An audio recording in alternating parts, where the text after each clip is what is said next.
ከዚህ በላይ ጭንቅ አለ? አሁን በየሀገሩ ከተሞቻችን የምንሰማቸው ሰማዕታቱ እንዲሆኑ ክርስቲያኖች እንዲታረዱ ሲባል ላለመታረድ እኮ ምርጫ ነበራቸው። ታውቃላችሁ?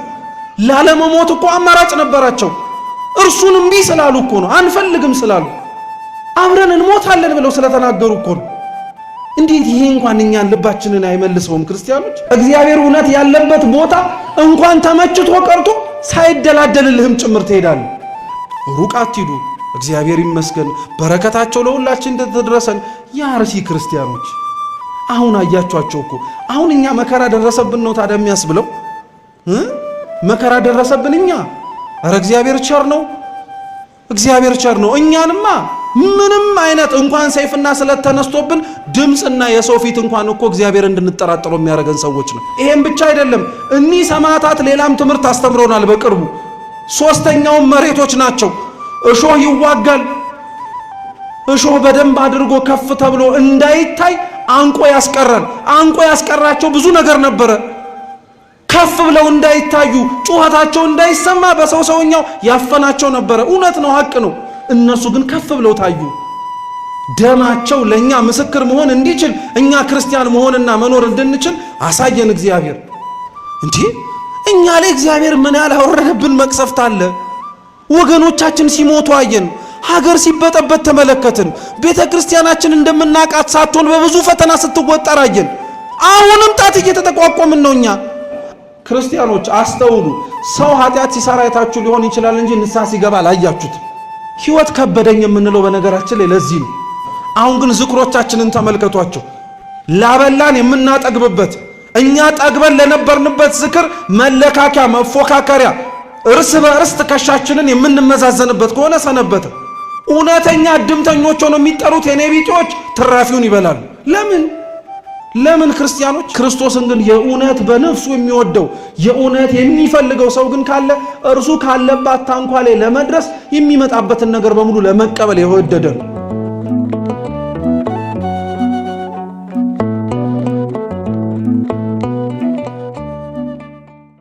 በስመ አብ ወወልድ ወመንፈስ ቅዱስ አሐዱ አምላክ አሜን። በስመ አብ ወወልድ ወመንፈስ ቅዱስ አሐዱ አምላክ አሜን። በስመ አብ ወወልድ ወመንፈስ ቅዱስ አሐዱ አምላክ አሜን። ክቡራን አበው መነኮሳት፣ አባቶች ካህናት፣ ወንድሞች ዲያቆናት፣ ሊቃውንተ ቤተ ክርስቲያን፣ መምህራነ ወንጌል፣ ዘማሪያን፣ ዘማሪያት፣ የሰንበት ትምህርት ቤት መዘምራን፣ ምእመናን፣ ምእመናት እንዲሁም ሕፃናት በወደደን ባከበረን በአምላካችን ፍጹም ሰላም እንደምን ዋላችሁ? እንደምን ዋላችሁ? እንደምን አመሻችሁ? እንደምን እስከ ይሳት ደረሳችሁ? አሜን። ቸርነቱን ምሕረቱን ይቅርታውን በእድሜያችን ላይ ጨምሮ በፊቱ ያሳየነውን የእምነት ማነስ የምግባር ጉድለት ሳይመለከት ይቅር እያለን በደጁ እንድንሰበሰብ የፈቀደልን ያልከለከለን የረዳን የአባቶቻችን አምላክ ልዑል እግዚአብሔር ስሙ የተመሰገነ ይሁን።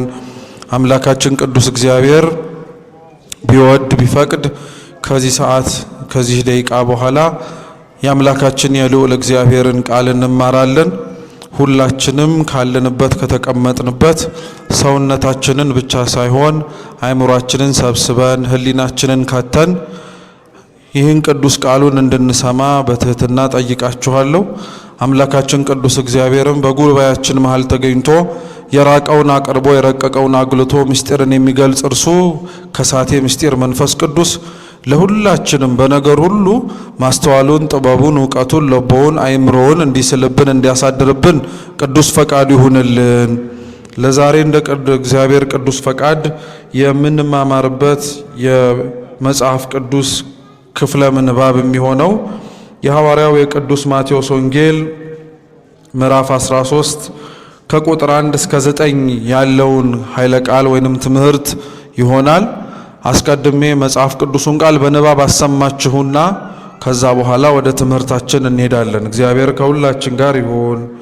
በዚያን ቀን ኢየሱስ ከቤት ወጥቶ በባሕር አጠገብ ተቀመጠ። እርሱም በታንኳ ገብቶ እስኪቀመጥ ድረስ ብዙ ሰዎች ወደ እርሱ ተሰበሰቡ። ሕዝቡም ሁሉ በወደቡ ቆመው ነበር። በምሳሌም ብዙ ነገራቸው፣ እንዲህም አላቸው። እነሆ ዘሪ ሊዘራ ወጣ። እርሱም ሲዘራ አንዱን በመንገድ ዳር ወደቀ፣ ወፎችም መጥተው በሉት። ሌላውም ብዙ መሬት በሌለበት በጭንጫ ወደቀ፣ ጥልቅም መሬት ስላልነበረው ወዲያው በቀለ። ፀሐይ በወጣ ጊዜ ግን ጠወለገ፣ ስርም ስላልነበረው ደረቀ። ሌላውም በእሾህ መካከል ወደቀ፣ እሾህም ወጣና አነቀው። ሌላውም በመልካም መሬት ወደቀ፣ አንዱም 100 አንዱም 60 አንዱም 30 ፍሬ ሰጠ። የሚሰማ ጆሮ ያለው ይስማ ይላል። ስለ ቃሉ የአምላካችን የልዑል እግዚአብሔር ስም የተመሰገነ ይሁን። በዚህ የመጽሐፍ ቅዱስ ክፍለ ምንባብ መነሻነት በቅዱስ ማቴዎስ ወንጌል ምዕራፍ 13 ከቁጥር 1 እስከ 9 ባለው ኃይለ ቃል ወይንም ደግሞ ክፍለ ምንባብ እንማራለን። በድጋሚ እንዲያስተምረን እንዲመክረን የአምላካችን ቅዱስ ፈቃድ ይሁንልን። ቅዱስ ማቴዎስ፣ ቅዱስ ማርቆስ፣ ቅዱስ ሉቃስና ቅዱስ ዮሐንስ በሐዲስ ኪዳን ከጌታችን ከመድኃኒታችን ከኢየሱስ ክርስቶስ እግር ስር ቁጭ ብለው ከዋለበት ውለው ካደረበት አድረው የተማሩ የጌታችን የኢየሱስ ክርስቶስ ደቀ መዛሙርት ናቸው። እነዚህ አራት ቅዱሳን የጻፉልን መጽሐፍ ወንጌል እየተባለ ይጠራል። ወንጌል በቁሙ ትርጉሙ ደስ የሚያሰኝ ወይንም ደግሞ የምስራች ተብሎ ይጠራል።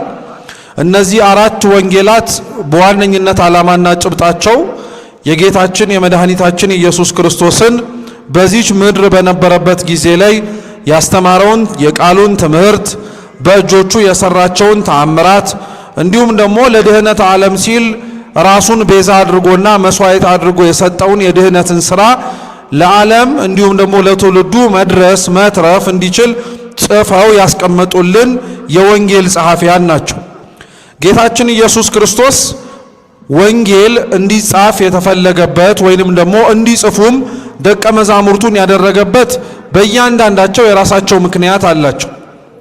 በጥቅሉ ግን ወንጌል ከመጻፉ በፊት የተኖረ መጽሐፍ ነው። ወንጌል መጽሐፍ ሆኖ እኛ ጋር ከመድረሱ በፊት ደቀ መዛሙርቱ በቃል የተማሩት ጌታችን ኢየሱስ ክርስቶስ ደግሞ ሆኖና አድርጎ ያሳያቸው የራሱ ታሪክ ነው። አምላካችን እነርሱን እንዲጽፉ እነርሱን ወንጌሉን ደግሞ ጽፈውም ለዓለምና ለትውልድ እንዲያደርሱ ለምን ማድረግ አስፈለገ ደግሞ ብለን እንጠይቃለን። ምክንያቱም እነርሱን ማስተማር የቻለ ቃሉን የመገባቸው አምላካችን ልዑል እግዚአብሔር እርሱ ራሱ ወንጌል ጽፎ እርሱ ራሱ የራሱን ታሪክ ጽፎ ለኛ መስጠት ይችል ነበር። ነገር ግን ጌታችን ኢየሱስ ክርስቶስ ከዕርገቱ በኋላ እርሱ የራሱን ታሪክ መጻፍና ለኛ መስጠት ሲችል ደቀ መዛሙርቱን እንዲጽፉትና ወንጌላውያኑ የእርሱን ታሪክ ለኛ እንዲያደርሱን የፈለገበት ምክንያት ስላለው ነው። የመጀመሪያው ወንጌል በራሱ በጌታችን በኢየሱስ ክርስቶስ ሳይሆን በደቀ መዛሙርቱ እጅ እንዲጻፍ የተፈለገበት ምክንያት እግዚአብሔር መንፈስ ቅዱስ ስራው እንደማይቋረጥ እንድናውቅ ነው። እስኪ እግዚአብሔር በሉ። ስራው እንደማይቋረጥ እንድናውቅ ጌታችን ኢየሱስ ክርስቶስ ለደቀ መዛሙርቱ ብዙ ቃል ገብቶላቸዋል፣ ወይንም ደግሞ እንደሚያደርግላቸው አስቀድሞ ነግሯቸዋል። ከነዛ ከነገራቸው ጌታችን ኢየሱስ ክርስቶስ ለደቀ መዛሙርቱ ቃል ኪዳኖች መካከል አንዱ ምን መሰላችሁ ክርስቲያኖች? እስከ ዓለም ፍጻሜ ከናንተ ጋር ነኝ የሚል ነው። እስከ ዓለም ፍጻሜ ከናንተ ጋር ነኝ ብሎ ጌታችን ኢየሱስ ክርስቶስ ለተከተሉት ለደቀ መዛሙርቱ ነግሯቸዋል። አሁን ይሄንን ቃል ለሚመለከተው ሰው እግዚአብሔር በባህሪው የማይሞት ዘላለማዊ እንደሆነ እናውቃለን። ቃሉን ስንሰማው ሊያስደነግጠን ወይ ደግሞ ምናልባት እንዴት ሊሆን ይችላል ብለን ልንጠይቅ የምንችለው የደቀ መዛሙርቱና የተማሪዎቹ ባህሪ ወይንም ደግሞ ተፈጥሮ ግን የሰው ነው። እግዚአብሔር ከሰው ጋር ለዘላለም መኖር ይችላል። ከዘላለምም አልፎ እስከ ፍጻሜው ዘመን ሊቆጠርለት በማይችለው አብሮ መዝለቅ ይችላል። ሰው ግን እንደ እግዚአብሔር አይደለም፣ ሊሆንም አይችልም። ዘመኑ የሚኖርበት ዕድሜ ያለበት ሁኔታ የተወሰነና የተገደበ ነው። እግዚአብሔር ከኛ ጋር ለዘላለም መሆን እየቻለ እኔ ከእናንተ ጋር ነኝ ብሎ ሲናገር ግን እነሱም አብረውት እንደሚሆኑ ተናግሯል። ምን ለማለት ተፈልጎ መሰላችሁ ክርስቲያኖች? እውነት ነው ሐዋርያት በእግራቸው ተመላልሰው ያስተማሩበት ዘመን አልፏል። አረፍተ ዘመን ገጥቷቸው አብዛኞቹ በሰማዕትነት ወንጌልን መስክረው ስለ ጌታችን ስለ ኢየሱስ ክርስቶስ ሲል ሕማምን ተቀብለው ያረፉ ናቸው። ከአንዱ ከቅዱስ ዮሐንስ ወንጌላዊ ውጪ 11ዱም ስለ ጌታችን ስለ ኢየሱስ ክርስቶስ ሲሉ ዋጋ የከፈሉ ደቀ መዛሙርት ተማሪዎች ናቸው። እነርሱን በሰውኛው አእምሮና አረዳድ ለተመለከታቸው ሕይወታቸው የተገታና ያቆመ ይመስላል። ለተመለከታቸው ሰዎች እነርሱ በመቃብር የቀሩ ሊመስል ይችላል። ነገር ግን ክርስቶስ እስከ ዓለም ፍጻሜ ከእናንተ ጋር ነኝ ሲል ቃሉን ለሰሙት ለሐዋርያት ብቻ ሳይሆን የሐዋርያትን ትምህርት ለእነርሱም ትምህርት አድርገው የሐዋርያትን እምነት ለእነርሱም እምነት አድርገው ሐዋርያት ሲፈጽሙት የነበሩትን ሥርዓተ አምልኮም ደግሞ ለእነሱ አድርገው ለሚኖሩት ሁሉ ለማለት ነው።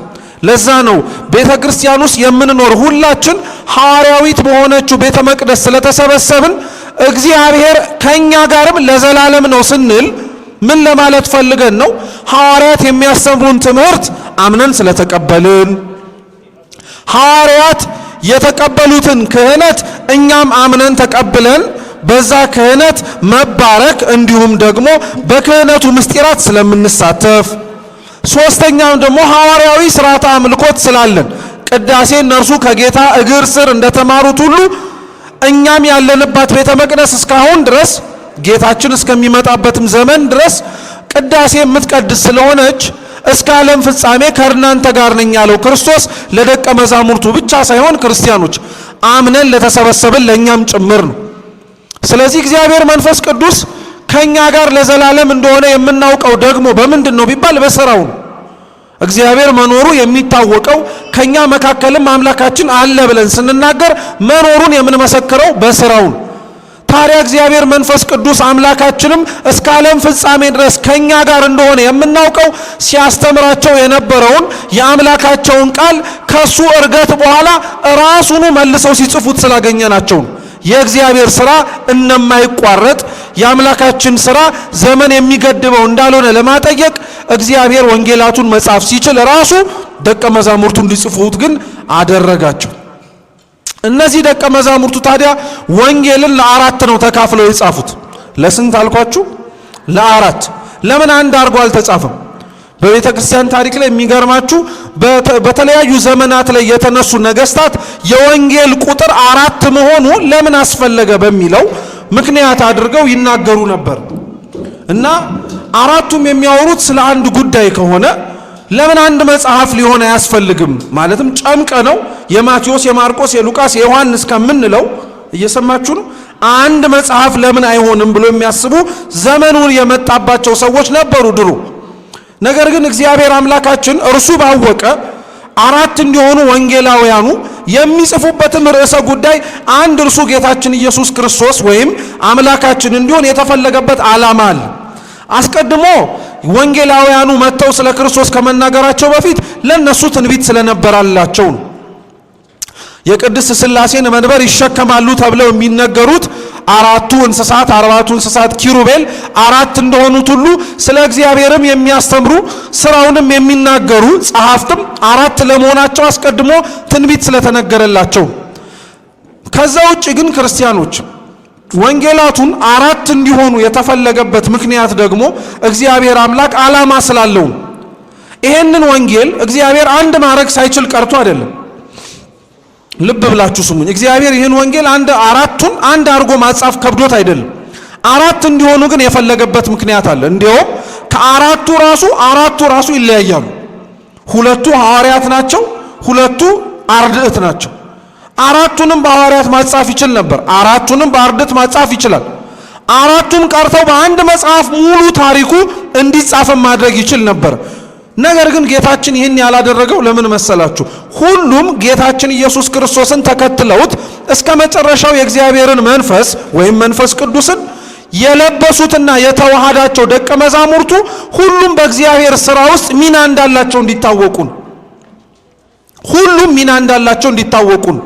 ማቴዎስም፣ ማርቆስም፣ ሉቃስም ዮሐንስም ከአራቱ አንዱ ሁሉንም መጻፍ ሲችል አራቱም በአራት የተለያዩ ጸሐፍት እንዲጻፉ የተፈለገበት እግዚአብሔር በአንዱ ሰው ብቻ ሳይሆን መስራት የሚችለው ከአንድ በላይ በሆኑ ሰዎችም መስራት እንደሚችል እንዲታወቅለት ነው። አንድ ሁለተኛው ጌታችን አራቱን ሐዋርያት ማድረግ ሲችል አራቱን አርድእት ማድረግ ሲችል ያካፈላቸውም ደግሞ በምክንያት ነው። አራቱንም ወንጌላት ሙሉ በሙሉ ሐዋርያት ቢጽፉት ኖሮ ወጥተው አርድእት ስለ ክርስቶስ በሚሰብኩበት ጊዜ ላይ ለማስተማርም በተሰማሩባቸው አገረ ስብከት ላይ ስለ እግዚአብሔር በሚያስተምሩበት ጊዜ ላይ እምብዛም ተቀባይነት አይኖራቸውም ነበር። ደገኛይቱ ትምህርት ሐዋርያት ጋር ነው የቀረችው። እነርሱ የጻፉትን ነው እንጂ እናንተ የምታስተምሩትም አናምናችሁም ተብለው በተጣጣሉ ወይንም ደግሞ ዝቅ ባደረጓቸው ነበር። በአንጻሩ ደግሞ አራቱንም አርድእት ያላደረጋቸው ደግሞ ምንድነው? ወንጌል ካለው ክብር የተነሳ ነው። አራቱንም ሐዋርያቱ ሳይሆኑ ከሐዋርያት በክብር የሚያንሱት 72ቱ አርድእት መካከል ቢያጽፈው ኖሮ እንደ ማንኛውም ከወንጌል ውጪ እንደተጻፉት መልእክታትና ሌሎች እግዚአብሔር ቃሉን ያስተላለፈባቸው መንገዶች አድርገው የወንጌልን ክብር እንዳያሳንሱት ነው። ቤተ ክርስቲያን ውስጥ ክርስቲያኖች ወንጌል ያለው ክብር ቀላል እንዳይመስላችሁ። ወንጌል መስማት፣ ወንጌል ማዳመጥ፣ ወንጌል መማር የእውቀትን ብርሃን ለማብራት ያለብንን የድንቁርና ጨለማ ለማራቅ ብቻ የሚደረግ አይደለም። ወንጌል ቤተ ክርስቲያን ውስጥ ሕይወትም ጭምር ነው። እንደ ወንጌል በቅዱሳት መጽሐፍቶቻችን በተለይ እንደ አራቱ ትልቅ ክብር ያለው መጽሐፍ የለም። ያ ማለት ሌሎቹን መጽሐፍ እያሳነስናቸው ሌሎቹ መጽሐፍ ውስጥ የእግዚአብሔር ሐሳብና የእግዚአብሔር ዓላማ የለም እያለን አይደለም። ነገር ግን እነዚህ አራቱ ከተጻፉበት ዓላማና ከሚያወሩት ርዕሰ ጉዳይ አንጻር ቤተ ክርስቲያናችን ትልቅና ከፍ ያለ ቦታ ትሰጣቸዋለች። እንዲሁም ቅዱስ ዮሐንስ አፈወርቅ ሲያስተምር ሙሉ መጽሐፍ ቅዱስ ማለት የሰው ራስ ነው ይላል። የማን ራስ? የሰው ራስ ነው። ከሰው በጣም አስፈላጊው ነገር ጭንቅላቱ ነው? ልቡ ነው? ቶሎ በለው መልሱ። ለሰው በጣም የሚያስፈልገው ጭንቅላቱ ነው? ልቡ ነው? ልቡ ነው። ስለዚህ ጭንቅላት ኖሮት ያለ ልብ የሚኖር ሰው ታውቃላችሁ ማለት ነው። እሺ፣ ለሰው የሚያስፈልገው ልብ ነው? ጭንቅላት ነው? ጭንቅላት መልሱ እንጂ ሁለቱም ነው የሚያስፈልገው። ልብ ኖሮት ያለ ጭንቅላት የሚኖር ሰው አናውቅም። ጭንቅላት ኖሮት ያለ ልብም የሚኖር ሰው አናውቅም። ሁለቱም አስፈላጊ ናቸው። ቅዱስ ዮሐንስ አፈወርቅ ደቀ መዛሙርቱን ወይንም ደግሞ ወንጌላትን የጻፉትን አራቱን ወንጌላውያን በጭንቅላት ወይንም ደግሞ በራስ ነው የሚመስላቸው፣ ልብ ክርስቶስ ስለሆነ እና ዮሐንስ አፈወርቅ ምን ይላል? መጽሐፍ ቅዱስ በሙሉ የሰው ራስ ነው ይላል። ወንጌል ማለት ደግሞ በራሱ ላይ የተደፋበት ዘውድ ነው ይላል። ማንኛውም ጭንቅላት ከሌላው ጭንቅላት ተለይቶ ይሄ የንጉሥ ጭንቅላት ነው የሚያስብለው ጭንቅላቱ ላይ ምን ሲጫንበት ነው? ዘውድ ሲጫንበት ነው። የመጽሐፍ ቅዱስን በሙሉ ክብራቸው፣ ዘውዳቸው፣ አክሊላቸው ወንጌላት ናቸው። እና ክርስቲያኖች ለዛ ነው ወንጌልን ከመስማት ወንጌልን ከማዳመጥ እንዲታክቱ አይፈለግም። ግን ክርስቲያኖች አደራ እንዳንረሳ ደግሞ ወንጌል የሚሰማ መጽሐፍ ብቻ አይደለም የሚኖርም ጭምር ነው። እስኪ ወንጌል በሉ። የሚሰማ ብቻ ሳይሆን የሚኖርም ጭምር ነው። ወንጌል የሚኖር መጽሐፍ ነው ክርስቲያኖች። ጌታችን ኢየሱስ ክርስቶስ እንዳልኳችሁ ያስተማረው የሚሰማ ጆሮ ቢኖር እንዲያደምጠው ብቻ ሳይሆን ከሰማውም በኋላ እንዲኖረውም ጭምር ነው። አብዛኞቻችን ግን አኗኗራችንን ስታዩት በሕይወታችን ውስጥ የሰማነውን ወንጌል ስለማንኖረው የተሰበከልንንም ስብከት እኛ ላይ ሕይወት ዘርቶ ስለማንመለከተው አብዛኞቻችንን ለሚያየን ከውጭም ሆኖ ለሚመለከተን እርስ በርስም ስንተያይ እርስ በርስ እንኳን ተያይተን የውጭም ሰው አይቶን እነዚህ አኗኗራቸው እንደ ወንጌል ነው አይለን። እና አብዛኞቻችን ወንጌል ጭንቅላታችን ላይ ቀርቷል፣ ልባችን ላይ ገብቶ ለመኖር በሩን አልከፈትንለትም። እግዚአብሔር የልባችንን በር እንዲከፍትልን መልካም ፈቃዱ ይሁንልን። እምንሰማው ብቻ ስላልሆነ ነው ክርስቲያኖች። ቃለ እግዚአብሔር የሚሰማ ብቻ አይደለም የሚኖርም ጭምር ነው። እና ለዛ ነው ጌታችን ኢየሱስ ክርስቶስ ሰው ሆኖ በተመላለሰበት ጊዜ ላይ ከ30 ዓመቱ ልክ ተጠምቆ ገዳመ ቆሮንቶስ ገብቶ 40 መዓልት 40 ሌሊት ጾሞ ጸልዮ ከወጣ በኋላ የመጀመሪያ ስራው ያደረገው ምን እንደሆነ ታውቃላችሁ? ደቀ መዛሙርቱን መርጦ ማስተማር መጀመር ነው። ደቀ መዛሙርቱን መርጦ ማስተማር መጀመር ነው። ወንጌልን እንዲያውም ስታነቡት አብዛኞቹ ክርስቶስ አምላካችን ከ30 ዓመቱ በፊት ካለው ታሪክ ይልቅ ከ30 ዘመኑ በኋላ ያለውን እስከሚሰቀል ታሪኩ ላይ በጣም ትኩረት ያደርጋሉ። ጌታችን በጣም አድርጎ ተሰቅሎ ተላልፎ እስከሚሰጥባት ምሽት ድረስ ለእያንዳንዷ ነፍስ ለሚያስተምራት ደክሞባታል። ለዛ ነው የጌታችን ኢየሱስ ክርስቶስ ትምህርት ወንጌል ላይ በጣም በስፋት አለ። በጣም በስፋት ቅዱስ ማቴዎስ ከነዚህ ጌታችን ኢየሱስ ክርስቶስ ካስተማራቸው ትምህርቶች መካከል ነው አንዱን መርጦ እኛ ለመማሪያ ርዕስ አድርገን የመረጥነውን የጻፈልንና ያስተላለፈልን።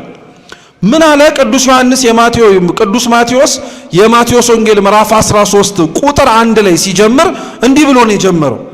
ጌታችን አምላካችን ኢየሱስ ክርስቶስን የሚሰማው ብዙ ሕዝብ ነበር አለ። እስኪ የሚሰማው በሉ። ብዙ ሕዝብ ነበር። አዎ እርሱን ለመስማት ተሰብስበው ነበር። በጣም ብዙ ሕዝብ ነው የሚሰበሰበው። ክርስቶስን ለመስማት ለምንድን ነው ያ ሁሉ ሕዝብ የሚሰበሰበው? እንኳን ለመስማት ቀርቶ ለምንድን ነው ራሱ አብረውት የሚሆኑት? ምክንያቱም ከእግዚአብሔር ጋር መኖር አብሮ ከጌታችን ከኢየሱስ ክርስቶስ ጋር መሆን ለሁሉም ቀላል ጉዳይ አይደለም። አንዳንዱ ከክርስቶስ ጋር በመኖራቸው የተፈረደባቸው አሉ።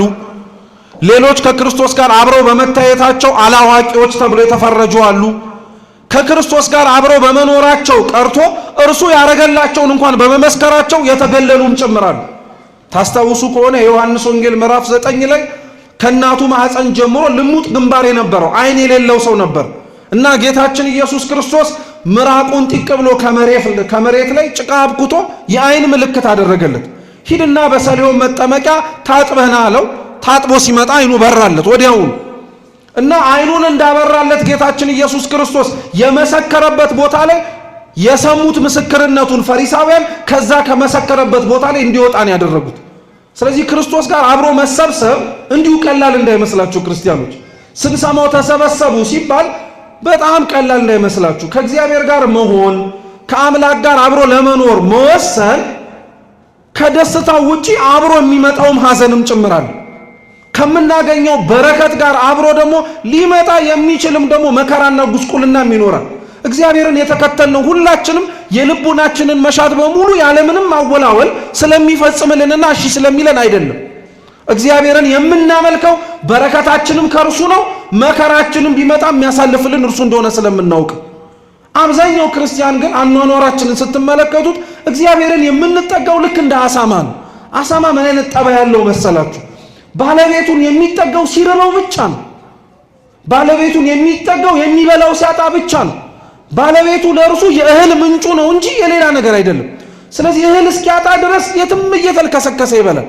ልክ እህል ያጣ ጊዜ ላይ ግን ታማኝ እንደነበረ አብሮ እንደዋለ እንዳደረ ዓይኑን በጨዋታ ወይ አሳማ መጥቶ እህል ስጠኝ ይላል።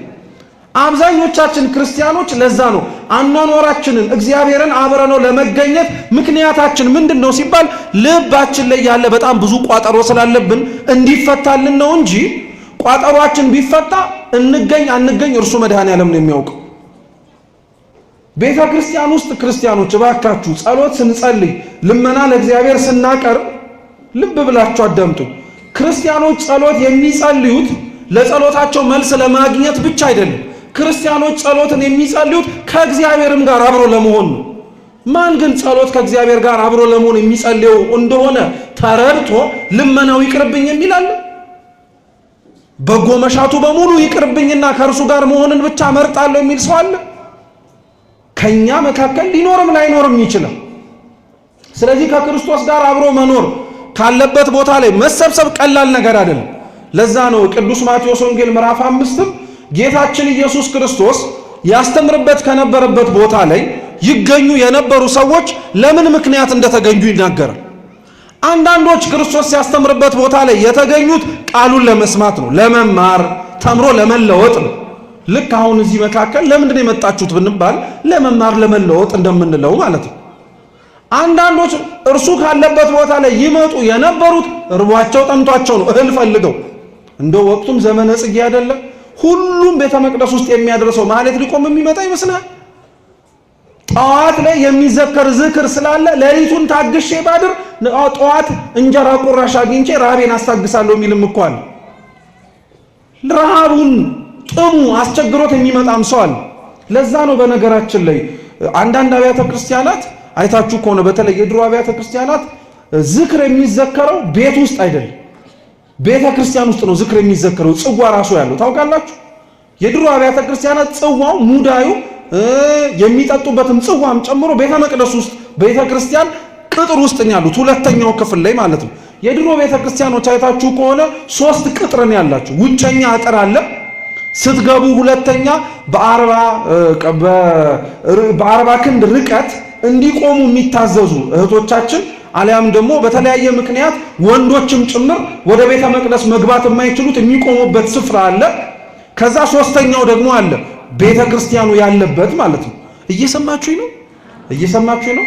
እና ዝክር ጽዋ የሚደረግበት ቦታ አለ ቤተ ክርስቲያን ውስጥ እና ልብ ብላችሁ ስሙ።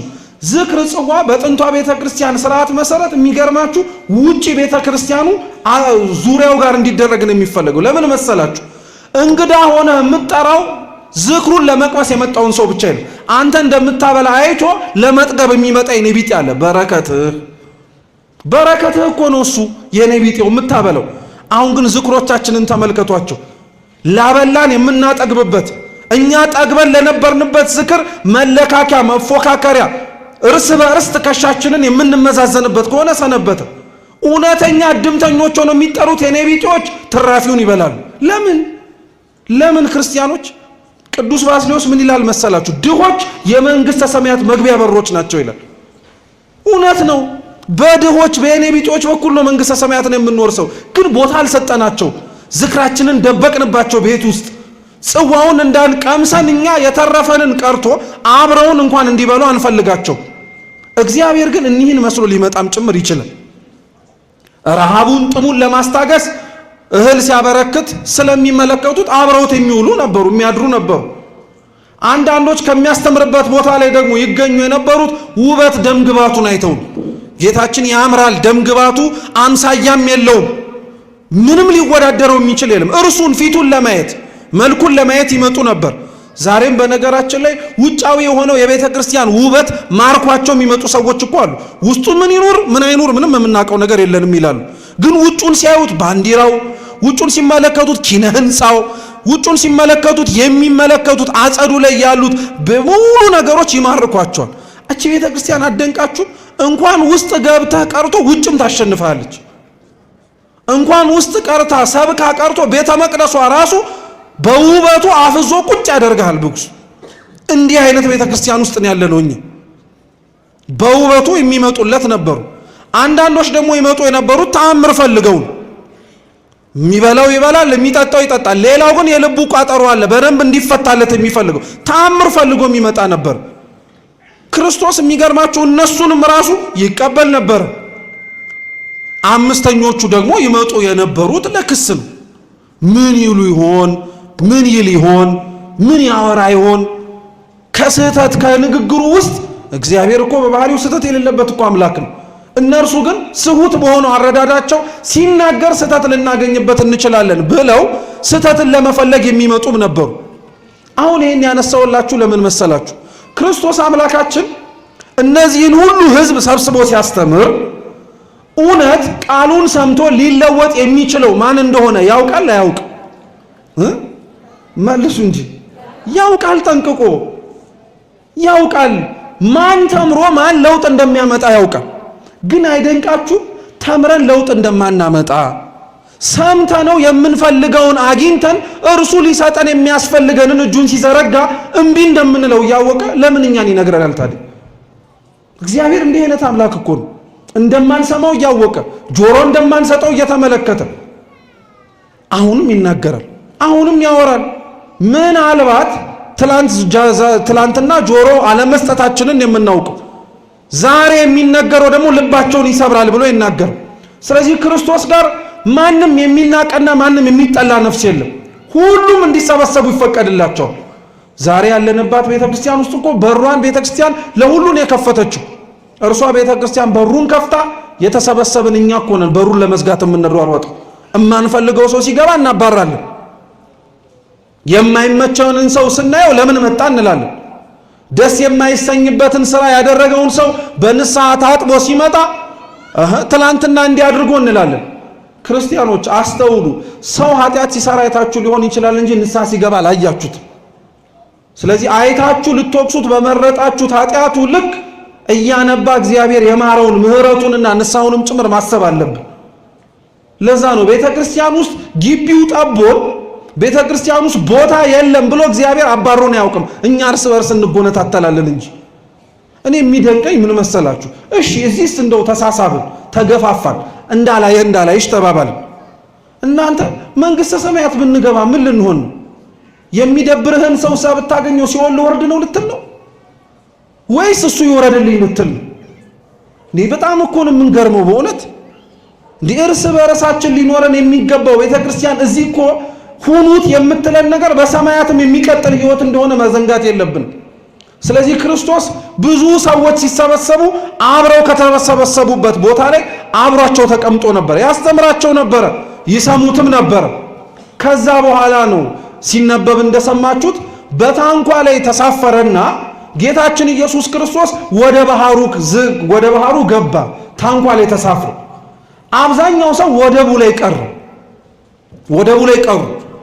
ስለዚህ ሲያስተምር አሁን ይሄንን ያስተማረውን ዘሩን ሊዘራ ወጣ የሚለውን ትምህርት ክርስቶስ ሲያስተምር እርሱ ታንኳ ላይ ሆኖ ባህር ላይ እየተንሳፈፈ ህዝቡ ደግሞ ወደቡ ጋር ሆኖ ነው የሚሰማው። ለምንድነው ክርስቶስ እውነት በትምህርቱ ለውጥ እንዲያመጡ ፈልጓቸው ከሆነ አጠገባቸው ሆኖ ማስተማር ይሻላል አይሻል? ይሻላል እኮ። አስባችሁታል? ሰው እኮ ከናንተ እየራቀ ደሞም እያወራም ጭምር ከሆነ በርቀቱ ምክንያት ድምፁ ሊደመጠን ስለማይችል ምን አልክ የምንለውን ቃል እንደጋግመዋለን። እግዚአብሔር ለምንድነው ጌታችን ህዝቡን የሚሰማውን ወደብ ላይ አስቀምጦ እርሱ ግን ታንኳ ላይ ተጭኖ እየሄደ የሚያስተምራቸው የነበረው? ለምክንያት ነው። ቅዱስ ቄርሎስ ዘእስክንድርያ በረከቱ ለሁላችን ትድረሰን። ጌታችን የተሳፈረባት ታንኳ ቤተ ክርስቲያን ናት ይላታል። እስኪ ቤተ ክርስቲያን በሉ። አዎ ቤተ ክርስቲያን ናት ክርስቶስ የተሳፈረባት ታንኳ። ክርስቶስ የተሳፈረባት ታንኳ አንድ ሰው ብቻ ነው የያዘችው። ክርስቶስ የመሰረታትን ቤተ ክርስቲያን ስንት እንደሆነች ብቻ እንድታውቁት ነው። አንዲት ናት ብላችሁ እንድታምኑት ነው። አንዲት ናት፣ ሌላ አይደለም። ሁለተኛው ክርስቶስ የተሳፈረባት ታንኳ የቤተ ክርስቲያን ምሳሌ ናት። አሁንም እርሱ ብቻ ነው የቆመባት። ለምን? ምን ችግር አለው? መርከብ ላይ እኮ እርሱ ተሳፍሮ ሌሎቹንም አሳፍሮ መሄድ ይችል ነበረ። ያን ግን ክርስቶስ ለማድረግ አልመረጠም። ለምን? ክርስቶስ ቆሞባት ሲያስተምርባት የተመለከቷት ያቺ ታንኳ ቤተ ክርስቲያን ናት። በቤተ ክርስቲያን ውስጥ ቆሞ የሚያስተምረው በካህኑ ስልጣን ላይ አድሮ ኑዛዜውን የሚቀበለው ስርየትን የሚሰጠው በቤተ ክርስቲያን ውስጥ ያሉ ምስጢራትን በሙሉ የሚፈጽመው እርሱና እርሱ ብቻ እንደሆነ እንድናውቀው። አንዳንዶቻችን በስጋዊ አመለካከትና ሐሳብ መረዳትም ጭምር የምናያቸው አገልጋዮች ሰዎች ስለሆኑ አገልጋዮቹ እነሱ ብቻ ይመስሉናል። ግን አይደለም። ክርስቲያኖች በምናየውና በሚፈጸመው የቤተ ክርስቲያን ምስጢራት ውስጥ የምትመለከቱትና የምታዩት ሰው ሁሉ ሊሆን ይችላል። ነገር ግን ከምንመለከታቸው ሰዎች ልናየው በማንችለው ረቂቅ በሆነው ምስጢር አብሮ ምስጢሩን የሚባርከው አብሮ የምንቀበለውን ቅዱስ ሥጋና ክቡር ደምም የሚሰጠንንም ኑዛዜንም ጭምር ይፍታ ብሎ የሚያሰናብተን በማን ቃል ነው?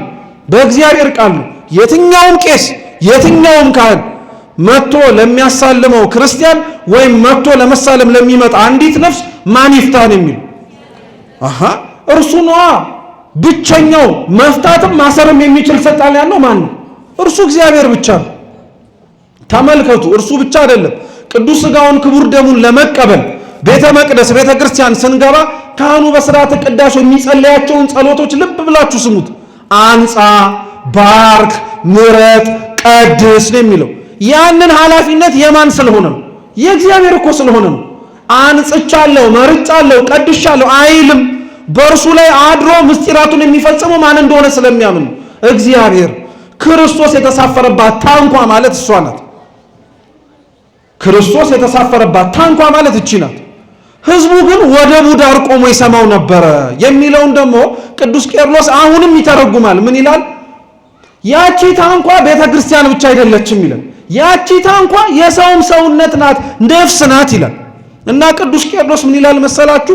ታንኳይቱ መሸከም የምትችለው አንድ ሰው ብቻ እንደሆነ ሁሉ እየሰማችሁ ነው።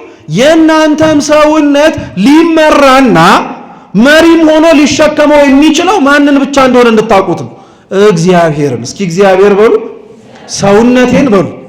የሚመራው ማን ነው? እግዚአብሔር ነው።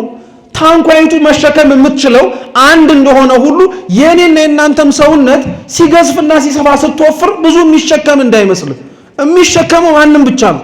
አንዱን እግዚአብሔርን ብቻ ነው። ግን ስትመለከቱት አኗኗራችንን ህይወታችንን የኛ ሰውነት ምን ያልተሸከመው ነገር አለ? እግዚአብሔርንም ተሸክሟል፣ አልፎ አልፎ ሰይጣንንም ይሸከማል፣ ኃጢአትም ይሸከማል፣ ጽድቅም ይሸከማል፣ ኩነኔውንም ይሸከማል። የኛ ሰውነት ለእግዚአብሔር ማረፊያ ተብሎ ተዘጋጅቶ ብዙ ነገሮች የተከናወኑበት ብዙዎችን የተሸከመ ነው። ህይወት ከበደኝ የምንለው በነገራችን ላይ ለዚህ ነው።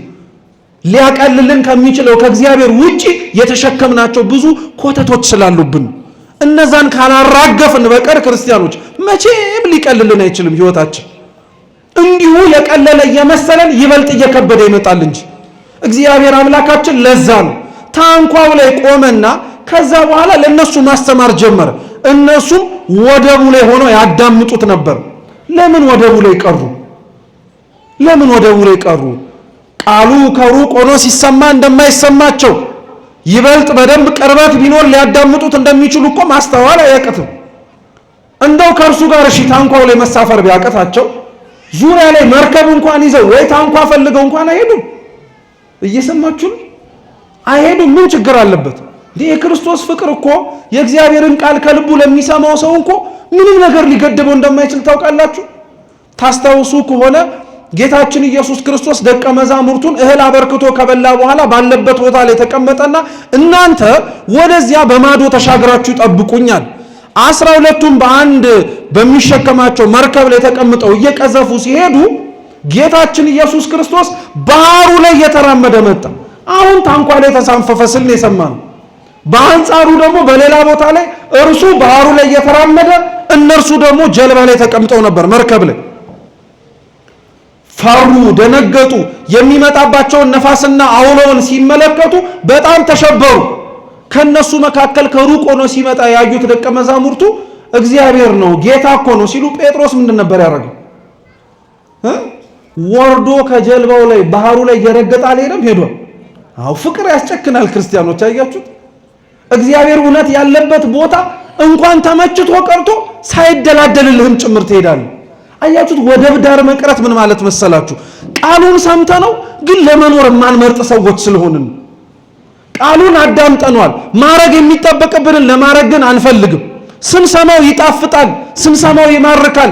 እንዴት ያለ ሃይማኖት ውስጥ ነው ያለሁት እያልን ልቡናችን ሊቃጠል ይችላል። ፈጽሙት ብንባል ግን ወደቡ ዳር ነው የምንቆመው። አይ ውሃው ያረጥበኛል እንላለን። ከመጀመሩስ ነው ሰው ውሃ ላይ መራመድ የጀመረው ብለን እናገራለን። አመክንዮአችን ይመጣል። መረዳታችን፣ ዕውቀታችን፣ ስጋዊ አስተሳሰባችን በሙሉ ይመጣል። ክርስቶስን ግን የእውነት በነፍሱ የሚወደው የእውነት የሚፈልገው ሰው ግን ካለ እርሱ ካለባት ታንኳ ላይ ለመድረስ የሚመጣበትን ነገር በሙሉ ለመቀበል የወደደ ነው። አያችሁት ክርስቲያኖች? ቅድስና ያላቸው አባትና እናቶቻችን ከኛ የሚለዩት በዚህ ነው። ታንኳው ላይ ሩቅ ሆኖ ድምፁን ይሰሙት የነበሩትን አምላካቸውን ቀርበው ከእርሱ ጋር አብረው ለመሆን ስለሚናፍቁ ምንም አይነት ነገር አይከለክላቸው።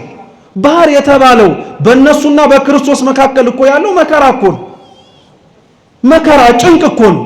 ከእግዚአብሔር ጋር ላያገናኛቸው የሚችለው ነገር እንዲያውም ወደ እግዚአብሔር ለመሮጫ ምክንያት ይሆናቸዋል። ነው በጣም የሚገርማችሁ በዘመነ ሐዋርያን አበው ቅዱስ አግናጤዎስ ምጥው ለአንበሳ የሚባል አባት አለ። በረከቱ ለሁላችን ትድረሰን። ቅዱስ ዮሐንስ ወንጌላዊ ያስተማረው የራሱ ተማሪ እና ይህ አባት በሕይወቱ መጨረሻ ጊዜ ላይ እንዲሞትና ለራሱንም ጭምር ሕይወቱ እንድታልፍ የተፈረደበት በጥንቷ ከተሞች ላይ ይታዩ የነበሩ የአራዊት ትርኢቶች ነበሩ። ልክ ትላልቅ ስታዲየሞች ይሰሩና መሃል ላይ ሰዎቹን አስቀምጠው በተለያየ አቅጣጫ አራዊት ይለቃሉ። አራዊቱ ቦጫጭቀው ሲበሏቸው ነገስታቱ ደስ እያላቸው ይዝናናሉ። እንኳን በላው እያሉ ይናገራሉ። እና አግናጢዮስ ምጥው ለአንበሳ አባታችን እንዲህ አይነቱ ፍርድ ተላልፎበት ነበር እና ምዕመናን በጣም ይወዱት ነበር። በጣም አድርገው ለልባቸው ቅርብ ነበር። እንዴት ያለ መታደል ነው እውነት ምዕመናን የሚወዱት ካህን። በጣም እኮ ነው የሚያሳዝነው። አሁን ያለንበት ጊዜ ላይ ሁላችንም ክህነቱን እንዴት አድርገን እንዳቀለል ነው። እውነቴን ነው የምላችሁ። ካህናትን መጥላት፣ ማብጠልጠል፣ ማዋረድ፣ መናገር ጽድቅ መስሎናል። ለቤተ ክርስቲያን ጠበቃ ሆኖ ለራሷ የተገተሩላት ይመስላል። እንዳንሸወድ ክርስቲያኖች፣ እውነቴን ነው የምላችሁ። ትልቁ ውድቀታችን ከጠላት ከውጭ የሚያጠቃን አይደለም፣ እኛ ውስጥ የምንሸዋወደው መሸዋወድ ነው። እኛ ውስጥ እያወቅን እየመሰለን የምናጠፈው ጥፋት ነው። እና አግናጢዮስን ምዕመናኑ ይወዱት ነበረ በጣም። እና እየተከተሉት እባክህ አትሙትብን እያሉ ማጸኑት ነበር። አንበሳ እየቦጫጨቀ አራዊት እየበሉ ለምን ትሞታለህ? እባክህ ሰንብትልን ቆይልን ይሉት ነበር። እርሱ መንጋዎቹን ለቅዱስ ፖሊካርፐስ አሳልፎ ከሰጠ በኋላ ምን እንዳለ ታውቃላችሁ? እባካችሁ ተውኝ አላቸው። ተውኝ እባካችሁ ተውኝ። እንደ ንጹህ መገበሪያ ስንዴ በአንበሶቹ አፍ ተፈጭቶ አጥንቴ ከክርስቶስ ጋር መዋሃድ እፈልጋለሁ አለ። እንዴት ያለ እምነት ነው ማርያም! የአንበሶቹን አፍ የሚቆረጥሙትን አጥንቱን እንደ ንጹህ መገበሪያ ስንዴ ከእግዚአብሔር ጋር የሚሄድበት መንገድ ነው ብሎ ማሰብ። ከዚህ በላይ ባህር አለ? ከዚህ በላይ ጭንቅ አለ? አሁን በየሀገሩ ከተሞቻችን የምንሰማቸው ሰማዕታቱ እንዲሆኑ ክርስቲያኖች እንዲታረዱ ሲባል ላለመታረድ እኮ ምርጫ ነበራቸው። ታውቃላችሁ? ላለመሞት እኮ አማራጭ ነበራቸው። እርሱን እምቢ ስላሉ እኮ ነው። አንፈልግም ስላሉ አብረን እንሞታለን ብለው ስለተናገሩ እኮ ነው። እንዴት ይሄ እንኳን እኛን ልባችንን አይመልሰውም? ክርስቲያኖች እንዴ በጣም እኮ ነው የምንገርመው። እኛ የምንሳቀቀውን መከራ እነርሱ በአማራጭ ይፈልጉታል። ክርስቶስ ከሌለበት ወደብ የምንቦጫረቅበት የመከራ እሳት ይሻለናል ይላሉ። በጣም የሚደንቅ እምነት እኮ ነው እውነት። ጌታችን ለዛ ነው ልትመስሉኝ እውነት የምትፈልጉ ከሆነ ወደቡ ጋር አትቁሙ፣ ተሻግራችሁ ኑ አለ። ማንም ሊመጣ አልፈለገም። ስለዚህ ጌታችን ኢየሱስ ክርስቶስ እናንተም ባላችሁበት እዛው እኔም ባለውበት በዚህ ማስተማር ይቀጥላሉ አለ። ዘሪ ዘሩን ሊዘራ ወጣል። የሚደንቅ ነው። የትኛውም ዘሪ የትኛውም ገበሬ ዘሩን ሊዘራ ሲወጣ የለሰለሰ መሬት ካገኘ ነው እንጂ ደክሞ ወጥቶ ወርዶ በስንት መከራና ትግል ያገኘውን ዘር ፍሬ የማያገኝበት ቦታ እንደሆነ እያወቀ አይዘራውም፣ በፍጹም አያደርገውም ጭምር። ስለዚህ መሬቱ የለሰለሰለት መልካም ሆኖ ዘሩን ሊቀበለው ወደሚችለው ቦታ ዘሪ ዘሩን ሊዘራ ሄደ። የሚደንቅ ነው። ዘሪ ዘሩን ሊዘራ ሄደ። ዛሬ በቅዳሴያችን የተነበበው የቅዱስ ማቴዎስ ወንጌል ምዕራፍ 21 ቁጥር 33 ነው እና ጌታችን ኢየሱስ ክርስቶስ ራሱን የወይን ባለቤት ስፍራ እንደሆነ ለዛች ለወይን ባለቤት ስፍራ ለራሱ መሬትም ቅጥር እንደቀጠረላት ግንብ እንደገነባላት መጭመቂያ የወይኑን ዘለላ ተጨምቆበት ውሃውን ወይንም ደግሞ የወይኑን ፈሳሽ የምንጠጣበትን ቦታ አዘጋጀዋል እና ገበሬዎቹን አሰማራቸዋል። እየሰማችሁ ነው? ገበሬዎቹን አሰማራቸው። ምን እንዲያደርጉ? ፍሬውን እንዲለቅሙ። እግዚአብሔር በነገራችን ላይ በሁለቱም ምሳሌዎች ተመሳሳይ ሐሳብ ነው እያነሳ ያለው። ምን መሰላችሁ? ዘሪ ዘሩን ሊዘራ ሲወጣ እንዳልኳችሁ መሬቱ መስተካከሉን ካየና ካመነበት በኋላ ነው። የእግዚአብሔር ድርሻ ዘር የተባለ ቃሉን እኛ ላይ መዝራት ነው። ዘሪ ምኑን ሊያረግ ወጣ ስለሚል ዘሩን ምን ሊያረግ? እስኪ ሊዘራ በሉ። ሊኮተኩት አይልም፣ ሊያጭድ አይልም፣ ሊያርም አይልም። ማረም፣ መኮትኮት፣ ማጨድ መሬቱን ለሚዘራበት ዘር ምቹ አድርጎ መጠበቅ የማን ድርሻ ነው? የኛ። እስኪ የኛ በሉ። የኛ የራሳችን። አሁን ያለብን ስንፍና እንድን ተመልከቱት። እግዚአብሔር እንዲያስተምረንም እንፈልጋለን። ያለብንንም ችግር እንዲነቅለው እንፈልጋለን። ምንም እኛ ሳናረግ ኃጢአትን እንኳን እኮ ክርስቲያኖች ጠልተን እንኳን እኮ አስወግድልኝ ብሎ እንኳን መለመን እኮ አለበት። አንድ ሰው ሳይጠላው እየፈለገው ማረጉን እያማረው በዛው ልክ ደግሞ እግዚአብሔር የመረጣቸውን ቅዱሳን መስሎ መኖርም እየፈለገ እየተመኘ አይሆንም። አንዱን መምረጥ አለበት። እግዚአብሔር ትግላችንን እግዚአብሔር ጥረታችንን ስለሚያይ ማለት ነው። ተመሳሳይ ነው። አሁንም ያልኳችሁ ወይኑም ስፍራም ከገበሬዎቹ የጠበቀው ፍሬውን ለቅማቸው አምጡልኝ ያሉ። ቅጥር ስሩ አላላቸው፣ ግንብ አቁሙ አላላቸው፣ መጭመቂያ ስሩም አላላቸው። በፍጹም ይሄ ከናንተ አይጠበቅም፣ እሱን እኔ አሟላለሁ አላቸው። ከናንተ የምጠብቀው ጥቂቱን ነገር ነው አለ እግዚአብሔር። ሲጀመርም ሁሌም ድካማችንን ስለሚያውቀው ከኛ የሚጠብቀው ጥቂት ነገር ነው። ትንሽ ነገር ነው ካንተ የሚፈልገው ካንቺ። እኛ ብዙ እየመሰለን ነው እንጂ። እስኪ አስቡት፣ ፍሬ መልቀም ይቀላል ወይስ ቅጥር መቅጠር፣ መጭመቂያ ማዘጋጀት፣ ግንብ መገንባት?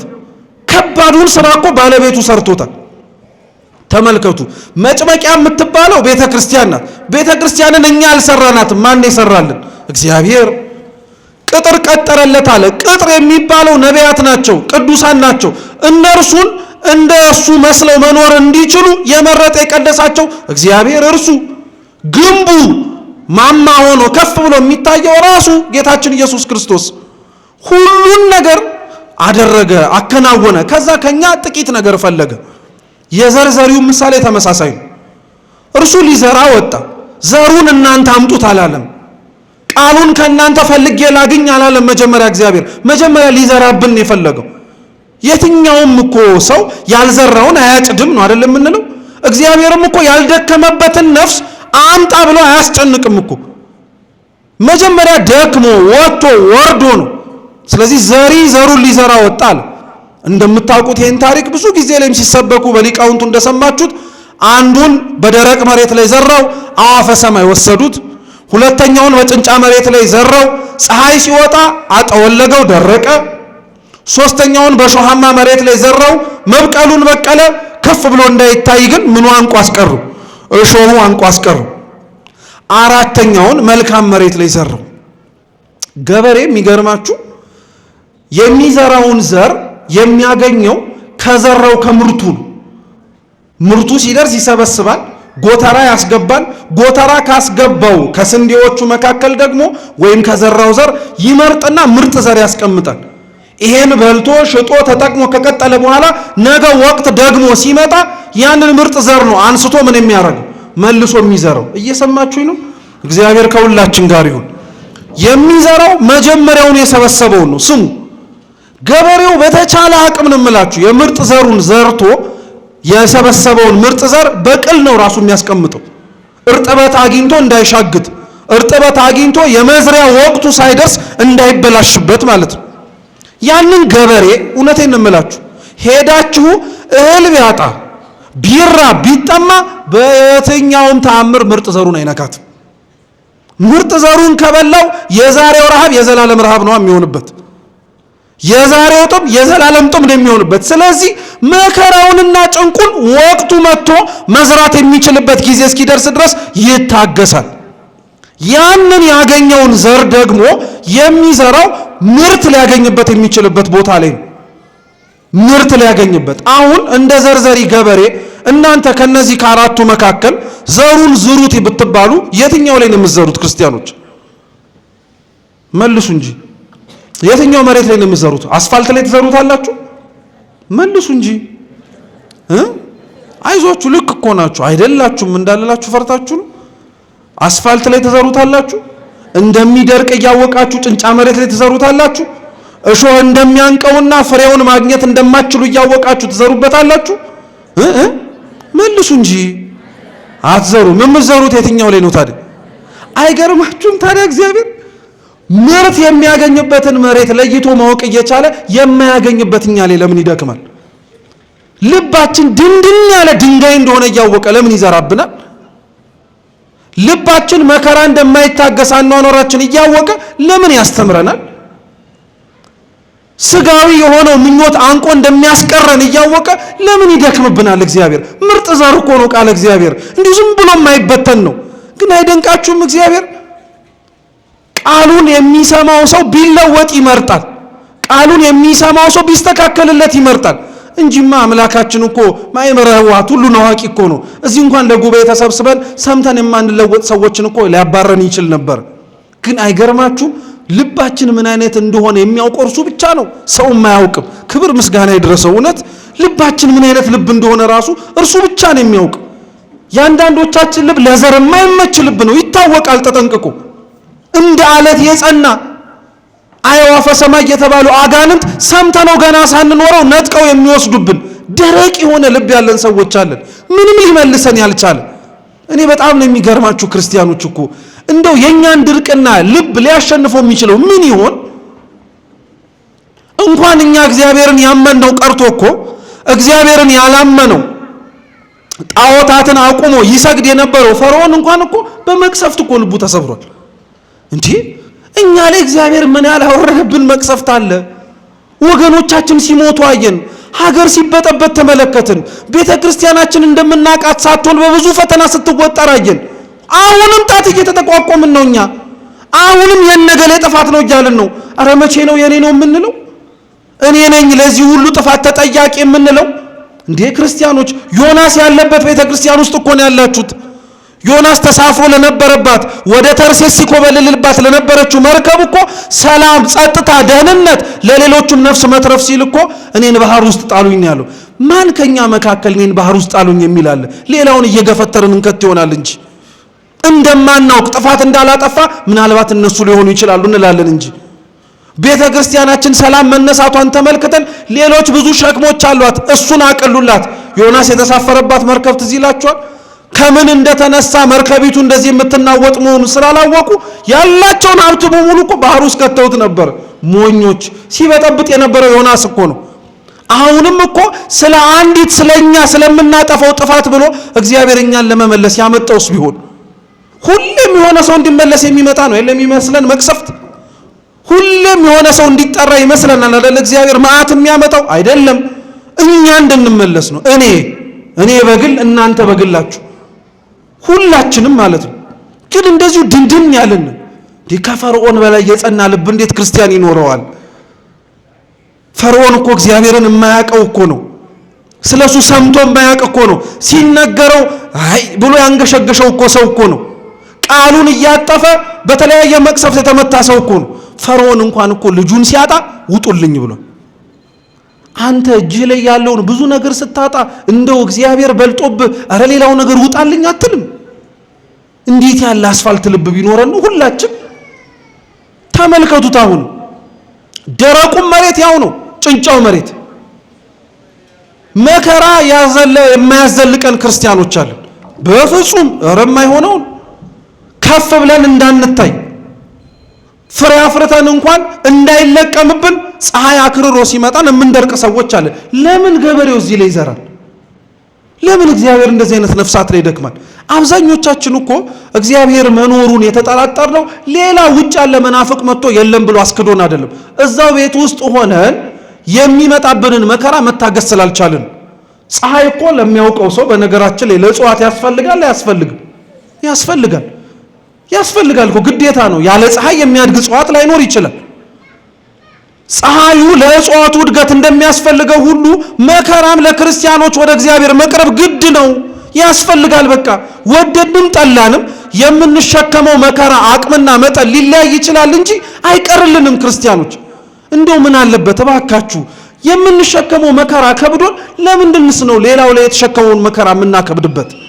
እንዲህኛ እኮ የተለየ ነው። እውነቴን እንምላችሁ የራሳችን ሸክም ከብዶን የራሳችን መከራ የምንወጣበት የምንገባበት አሳጥቶን የሌላ ሰው መከራ ላይ ተጨምረን ሌላ መስቀል እንሆንበታለን።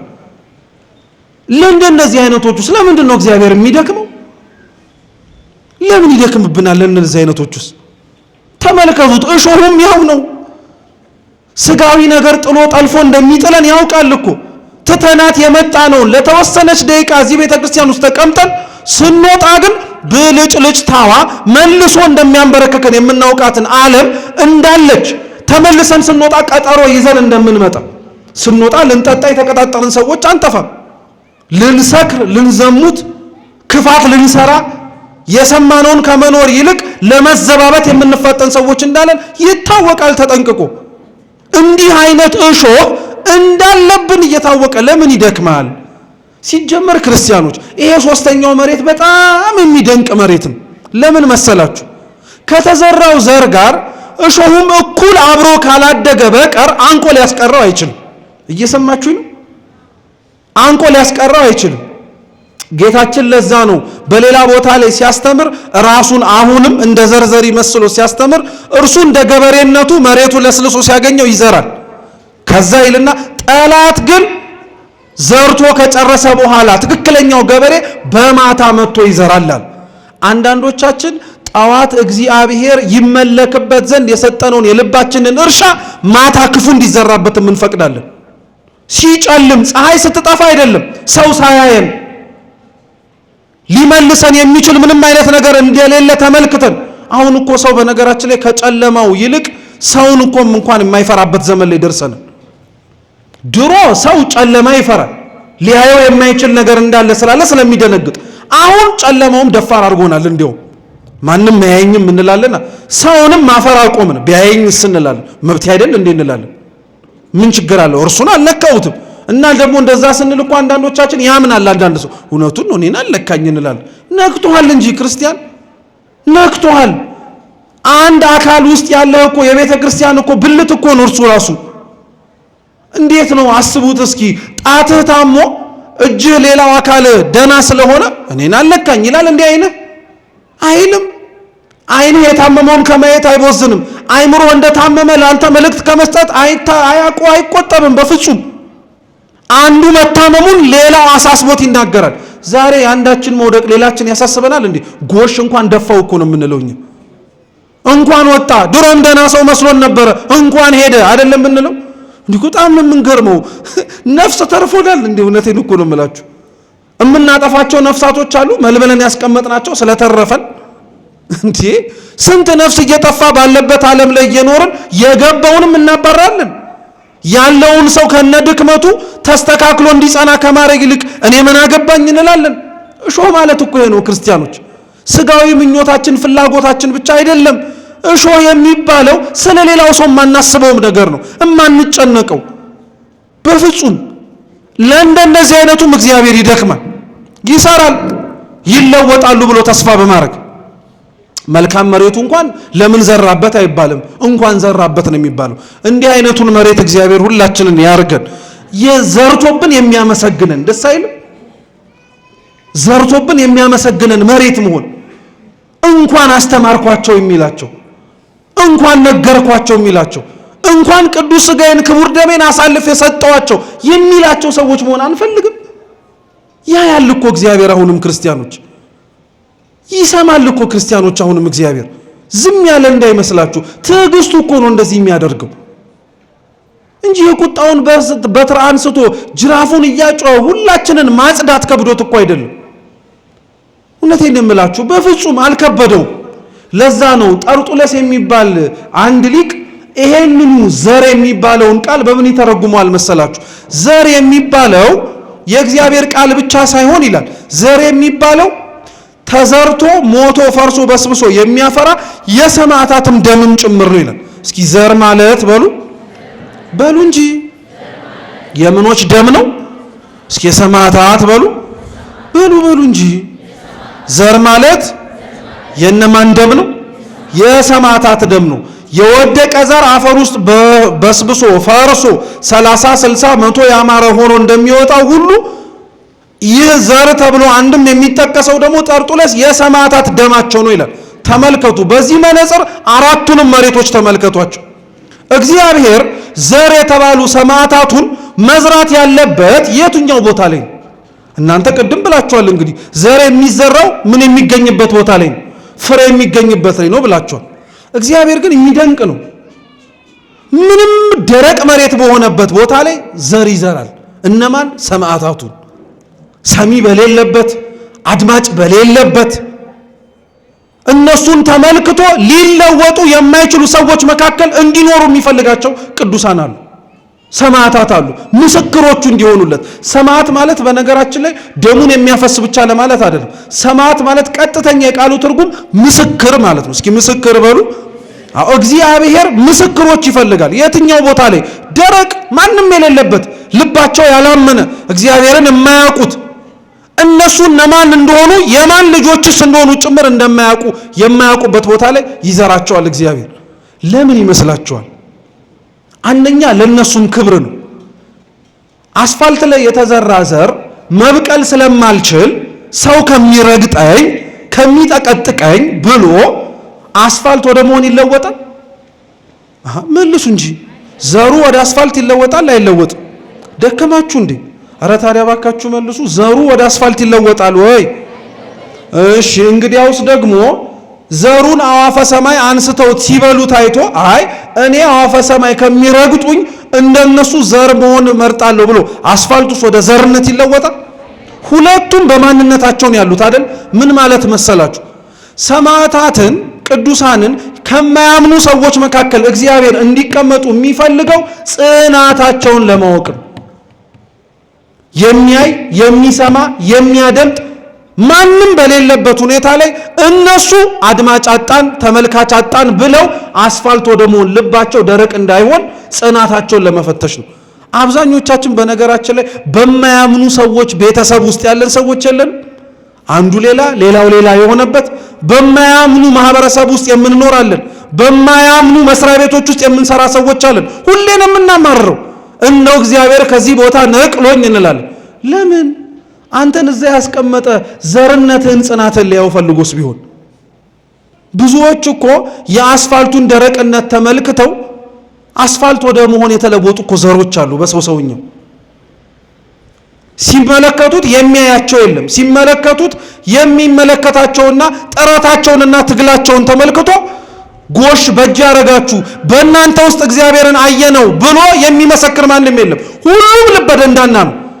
አይ እንደዛማ ከሆነ እኔ ለምን ክርስቲያን እሆናለሁ ብሎ እኮ ይለወጣል። ከማይጾም ሰው ጓደኝነት መስርቶ ለምን እጾማለሁ የሚል ሰው ያለበት ቤት ውስጥ አይደል ያለ ነው። እኛ ምን ሌላ ነገሩን አነሳሳ ነው? እንዲያው በቃ ጓደኞቻችን ካልጾሙ አንጾምም፣ ካልጸለዩም አልጸለይም። ለምን ድባቡን ላለማበላሸት እንላለን። ይሰማችሁ ነው። አንዳንዴ በጣም የሚጠጡ ጓደኞቻቸው ላይ የማይጠጡ ሰዎች ይመጡና ኧረ እንደው ምናምን ሲሉ አንተ መጠጣት ጀመርክ ምን ነው ምናምን ሲሉ አይ ድባቡን እንዳላበላሸው እኮ ነው፣ የነሱን ሙድ እንዳላበላሸው። ኧረ ተበላሽቶ ውሎ ይደር። የነሱ ስሜታቸው ለምን አብሮን አልሆነም ብሎ ይብቀንቀን እግዚአብሔርን ከማሳዘን ይልቅ። እውነቴን እንምላችሁ ክርስቲያኖች፣ ለሰው በምናዝንበት ልክ እግዚአብሔር ለኛ ለነፍሳችን ካለው ፍቅር አንፃር ማዘን አለብን፣ መጸጸት አለብን፣ መቆርቆር መጠንቀቅ አለብን። ደረቅ መሬት ላይ የተዘሩት ማለት የማያምኑ ሰዎች መካከል ያሉ ናቸው። ስሙ፣ ጭንጫ መሬትስ ላይ የተዘሩት መከራ በስቶባቸው በሚደርቁ ሰዎች መካከል እግዚአብሔር የሚዘራቸው ዘሮች አሉ።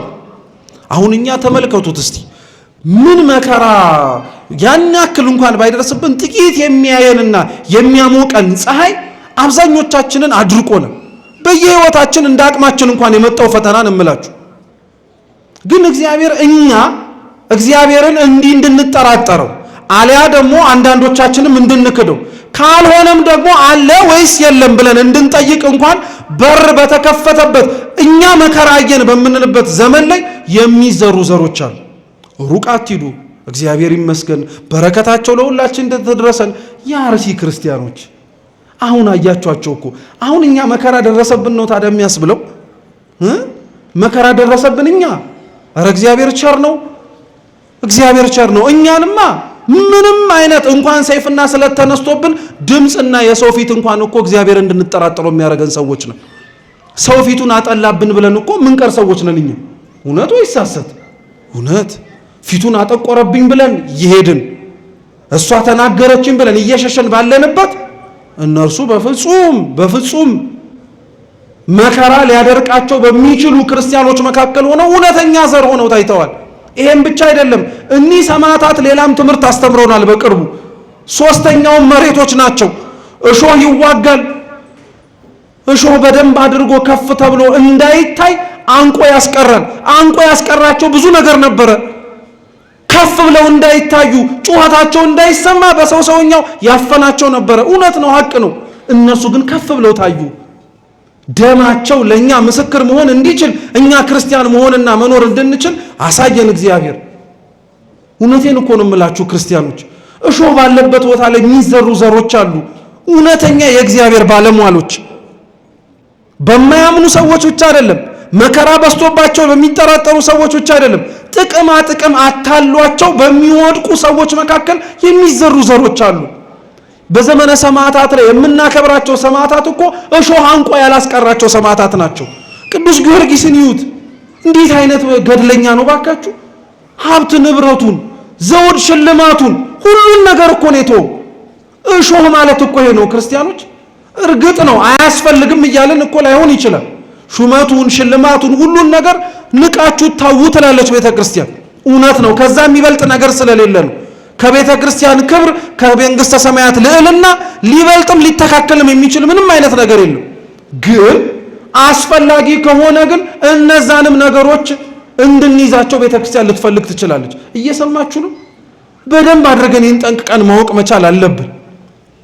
በደንብ አድርገን እነዚህን ሰማዕታት ግን ተዋቸው፣ ጥቅም ያላታለላቸው።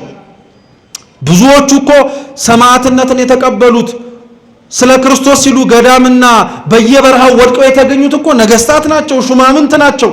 እንኑር ቢሉ ሊያኖራቸው የሚችል በጣም ብዙ ነገር አላቸው። ሁሉን ስለ እግዚአብሔር ተዉት።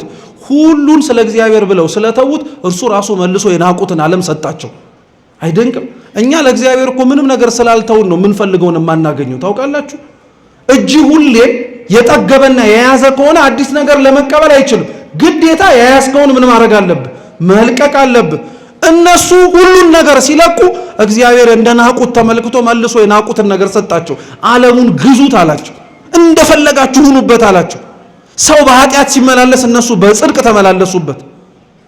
ሰው ፈርቶ የሚሸሻቸውን አራዊት እነሱ አላምደው እንደ አህያ እየተጫኑ ተጓጓዙበት። ለእግዚአብሔር ብላችሁ የምትተዋት እያንዳንዷ ነገር ክርስቲያኖች በሰማይም ብቻ ሳይሆን በምድርም እግዚአብሔር ይከፍልሃል። በደንብ አድርጎ ነው የሚከፍልህ አምላክ።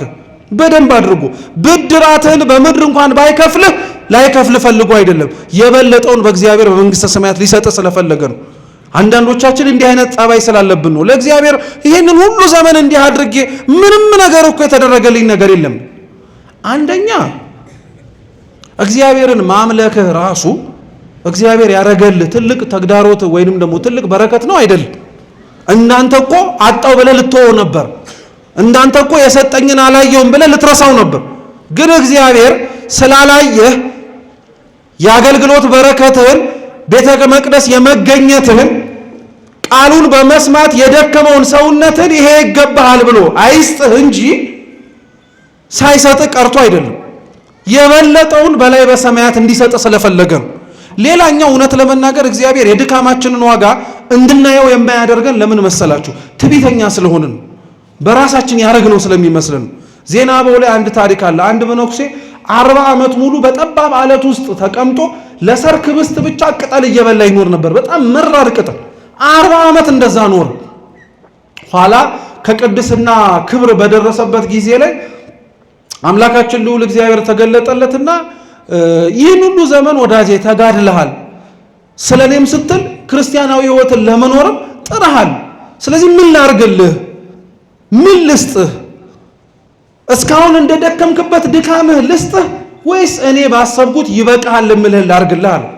40 ዓመት ነው ሰውየው የደከመው እና 40 ዓመት ደክሜ አንድ ቀን ውሎ ሊሰጠኝ ነው ብሎ በሰውኛው አሰበና አይ እንደቆየውበት ቆይታ ስጠኛል። ኋላ እግዚአብሔር እንግዲያውስ እንዳልካለውና ሰጠው። ይሄ መነኩሴ ታዲያ ወደ መጣበት ጸሎት ወደሚያደርግበት አለት ሲመጣ ድሮ አለቷ ጠባው እንደ ሰፊ ቦታ ይመነሰነስባት ነበር። አሁን ጥበቷ ታወቀ። ድሮ የመረረውን ቅጠል ሲበላ ጣፍጦት ነበር ይበላ የነበረው። አሁን ምሬቱ ታወቀ።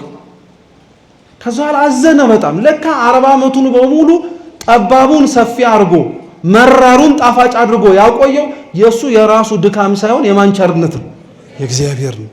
ከዛ በኋላ መልሶ ድጋሚ ብዙ ዓመታትን ጸልዮ አምላካችን ድጋሚ አሁንስ እንደምን ልክፈል አለው። እንደ ቸርነት አለው። እንደ ስራዬ አይደለም እንደ ቸርነት ክፈለኛል። የዛን ጊዜ ላይ ወዲያውኑ ነፍሱን ከስጋው እንዲለይ አድርጎ መንግስቱን ሰጠ። እግዚአብሔር ለሁላችን ይህን ክብር ያድለን። ስለዚህ የምናየውን የምንደክመውን የምንወጣውን የምንወርደውን ነገር አሁን ዋጋውን ካላየነው አንበል፣ አሁን ይህ ካልመጣ እንበል። እግዚአብሔር ያዘገየን ለምክንያት ነው። አቅማችን ስላልፈቀደም ጭምር እኮ ሊሆን ይችላል። የሞቱትን ሰማዕታት ስንመለከት አንዳንዶቻችን ስሜታዊ እንሆናለን። ወጣቶች በተለይ በሃይገር ምናምን ተጭነው ሆ ብለው ምናምን መሄድ ይፈልጋሉ። ታው የቦታ ለውጥ ብቻ አይደለም እኮ አዲስ አበባና እዛ ያስደረገ እግዚአብሔር ስለሚያቀህም ጭምር ነው። እዚህ ዘመነ ደርቡሽ ላይ መምህራን ሲናገሩ አንድ ታሪክ ነበረ ይባላል። እየሰማችሁ ነው። እና አንድ ሰውዬ ሊቃውንተ ቤተ ክርስቲያን ከየቤተ ጉባኤው እየተሰደዱ ሲገደሉ ደቀ መዛሙርት ከነመምህራን ሲያርፉ እርሱ ተረፈ፣ ተኝቶ ነበር። ኋላ ሲነሳ ሲያይ ጉባኤ ቤቱ ደም በደም ሆኗል። መምህሩም ሰማዕት ሆኗል፣ ደቀ መዛሙርቱም በሙሉ ሰማዕታት ሆኗል። እንዴ ይሄማ ክብር አያመልጠኝም ብሎ ደርቡሽ ያለበትን ቦታ እያሳደደ ከሩቅ አገኛቸው። ጠብቁኝ ጠብቁኝ ጠብቁኝ አለ። ዞሮ አዩት። ምን ፈልገህ ነው አሉት። እንዴ ቅድም እነሱን ስታሰቃዩ እኔን ትታችሁኝ እኮ ነው የሄዳችሁት፣ በሉ እኔንም ግደሉኝና ሰማዕት ልሁን አላቸው። ከት ብለው ሳቁበት። ኧረ ተው ባንዴ ያሉት እና ብለው አስገቡትና ጣዖት ቤታቸው አስገብተው አንዴ ጥፍሩን አንዴ ጣቱን አንዴ ቆዳውን እያላጡ ቀስ በቀስ እያጠኑት ፊት ለፊቱ ቆዳውን እያጠኑት ይኸው እስኪ እያሉ ኋላ መከራው ሲበዛበት አይ መከራውስ ከዚህ በላይ ከሚበዛ እኔም የእናንተን እምነት አምናለሁ ተውኛ ላይ ይባል። የቦታ ጉዳይ አይደለም እያልኳችሁ ነው። ገብቷችኋል? እግዚአብሔር እኛን እዚህ ያስቀመጠን እንድንዘጋጅምና እንድንጠብቀውም ጭምር ስለፈለገ ነው። አይቀርልንማ። ምስክሮች መሆን ለክርስቲያን ሕያዊ ሕይወት ግዴታው። ኖረን እንመሰክራለን፣ ሞተንም ጭምር እንመሰክራለን። ተንቀሳቅሰንም እንመሰክራለን፣ ተቀምጠንም እንመሰክራለን። ቤት ውስጥም እንመሰክራለን፣ ውጭም እንመሰክራለን። በመጨረሻ እንድታውቁት የምፈልገው የመጨረሻው የዚህ ትምህርት ዓላማ እንዲሆንላችሁ ተመልከቱት። እግዚአብሔር በአራቱም በሚመችም በማይመችም ቦታዎች ላይ ያስቀመጣቸው ዘሮች የክርስቲያን የሰማዕታት ደም ናቸው ብያቸዋል። ክርስቲያኖች ክርስቲያን የሆናችሁት የት ቦታ ነው? አብዛኞቻችን እኮ ክርስቲያን የሆነው በሚመች ቦታ ላይ ብቻ ነው። እምንጾመው ሲመቸን፣ እምንጸልየው ሲመቸን፣ የምንሰግደውም ሲመቸን፣ ምጽዋት የምንሰጠው አስራት በኩራት የምናወጣው የምንዘክረው ቅዱስ ሥጋውን ክቡር ደሙን የምንቀበለው ንስሐ የምንገባው ሁላችንም ምን ሲያደርገን? ሲመቸን። ሲመቸን እውነት ክርስቲያን ብቻ ይኮናል? በአራቱም የተለያዩ ቦታዎች ላይ እኮ ተዘርተው የምታዩዋቸው ዘሮች ማለት ክርስቲያን የሚሆነው በሚመችም በማይመችም ቦታ ነው። እኛ አሁን እውነት እግዚአብሔርን ያመን ነው ስለተመቸን አይሆንም ብላችሁ ታስባላችሁ? ቢያንስ በአንጻሩ በሌላ ቦታዎች ከምንሰማቸው ሰቆቃ የኛ ይሻላል። እንደዛ ስለሆንን ይሆን ያመን ነው? ቦታ ብንለዋወጥና ሰቆቃ ያለባቸው ቦታዎች ላይ ብንገኝ እኛ ስንክደው ይሆን? እንጠራጠር ይሆን? አለ የለህም ብለን እናወላውል ይሆን? ክርስቲያን የሚሆነው ሁሉም ቦታ ነው። እባካችሁ ቤተ መቅደሳችን ውስጥ ስንሰበሰብ ስርዓት አምልኮ ለመሳተፍ ስንመጣ እኛነታችንን ክርስቲያን መሆናችንን ከምንለብሰው ነጠላ ውጪ ሰዎች እንዲያውቁን እንሞክር። እውነቴን የምላችሁ ክርስቲያኖች ነጠላው ቢወልቅ አንገታችን ላይ ያለው ማህተብ ይቅርና እንደው ያምጣብን ቢወልቅ ማን እርስ በርስ ተያይቶ ክርስቲያን መሆኑን ይተዋወቃል? ሁላችንም እኮ አሕዛባዊ ሆነናል እኮ። ለሚያየን ሰው ክርስቲያን መሆናችን በምን ይሰበክ? በነጠላና በማህተብ ካልሆነ ክርስቲያን በሚመቸው ጊዜ ላይ ብቻ ሳይሆን በማይመቸውም ጊዜ ላይ ለእግዚአብሔር ምስክር መሆን መቻል አለበት። የሚሰማ ጆሮ መስማትን ይስማ ያለው እግዚአብሔር ለዚህ ነው። በሚመችም በማይመቸውም በሚሆነውም በማይሆነውም ቦታ ሁሉ እግዚአብሔርን መምሰልን ያድለን። የሰማነውን በልቦናችን ሰሌዳ ይጻፍልን። የተማርነውን ለሕይወት ያድርግልን። አምላካችን ቅዱስ እግዚአብሔር ከሊቀ ሰማዕታት ከቅዱስ ጊዮርጊስ ረድኤት በረከት ይክፈለን። ወስብሐት ለእግዚአብሔር።